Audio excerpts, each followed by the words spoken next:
Alors, je continue de répondre aux questions qui me sont posées. Et en voici une originale et pratico-pratique, et qui peut en tout cas beaucoup servir dans les restaurants, qui ont sans doute plus l'occasion d'écrire les noms de vins que les particuliers. Alors, la complexité, c'est que, évidemment, quand le nom du vin est en début de phrase, eh bien, la question ne se pose pas. L'orthographe, les règles d'orthographe s'appliquent. En début de phrase, on met toujours une majuscule. Par contre, lorsque on utilise le nom du village comme nom du vin, on ne met pas de majuscule.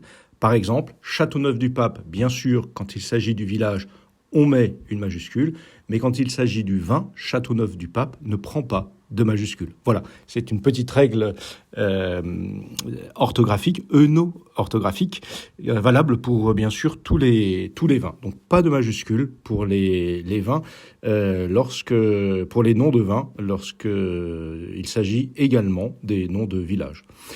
Un autre petit point d'orthographe que j'ajoute juste là en passant, Saint-Véran, vous savez, ce délicieux petit vin blanc du Mâconnais en Bourgogne, eh bien, Saint-Véran s'écrit sans D à la fin, lorsqu'il s'agit du vin.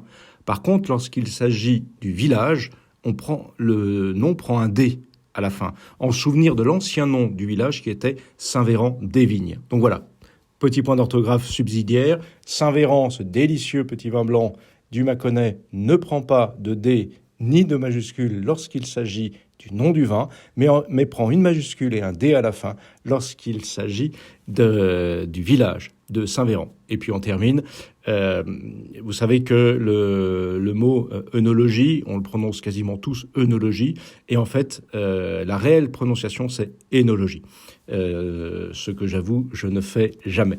Voilà, j'espère que cette petite réponse vous aura apporté juste un peu de sourire orthographique et peut-être d'être plus à l'aise à la suite. Si vous souhaitez davantage d'anecdotes sur le vin, eh bien, et puis de formation bien sûr, n'hésitez pas à m'en faire part dans les commentaires, à l'occasion de mes différents posts. Et puis, bien sûr, toujours, si vous souhaitez vous former au vin, n'hésitez pas à venir suivre la formation expert comme un sommelier.